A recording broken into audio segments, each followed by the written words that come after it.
As we begin a new year, we would like to begin planning to return to routines that approach normal. Who would have imagined last March, when this pandemic was recognized, that we would still be contending with its effects into the next year? But here we are. With the vaccine now being administered, there is reason for optimism. That being said, however, we're not at herd immunity yet, so mitigation strategies continue to be so important. Next Wednesday evening, the HSE School Board will receive a recommendation impacting student instruction. We're still reviewing the positive student and staff COVID test results that have been announced this week.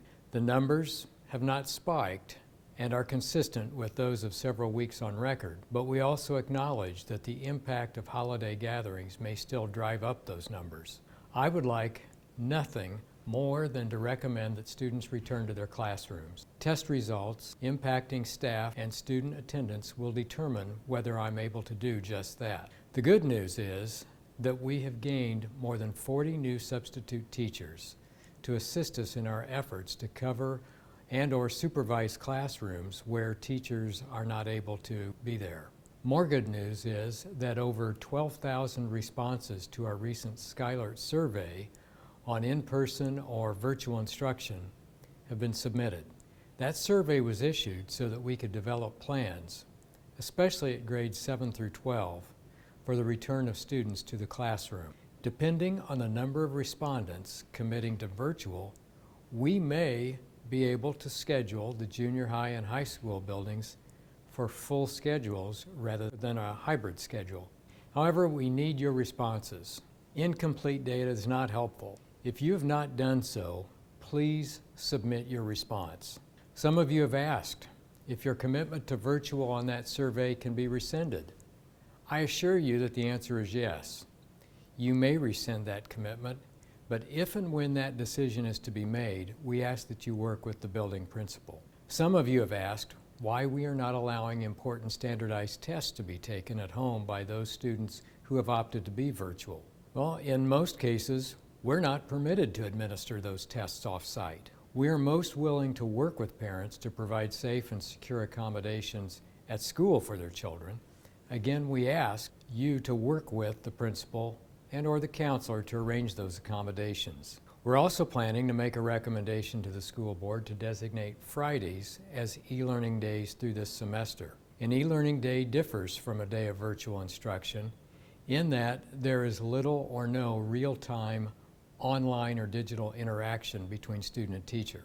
It's very similar to what we used to see during snow days in the past. Assignments will be posted for completion and students may submit their work via Canvas. As stated in my last video update before winter break, these Fridays enable teachers not only to connect with students needing additional assistance, but they also provide time for teachers to coordinate lessons with one another and develop engaging lessons for students regardless of the mode of instruction. School districts nearby have similar work days set aside for this purpose.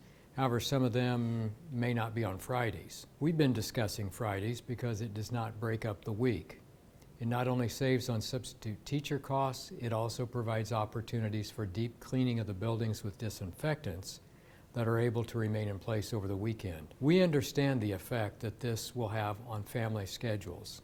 This recommendation is not taken lightly. It requires that families plan for children to be at home on Fridays. Though e-learning is not as interactive as virtual instruction, it still involves students on their technology devices, accessing their assignments, and submitting them for grades and/or credit.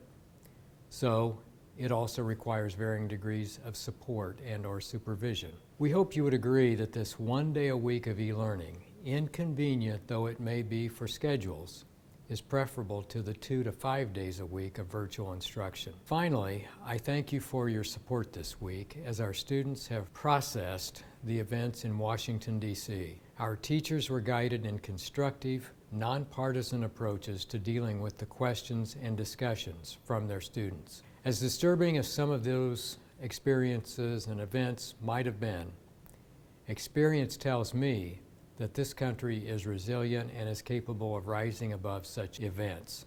And it will be our young people, many of whom are in your homes and our classrooms today, who will glean lessons from those events and who will take us to new levels of accomplishment.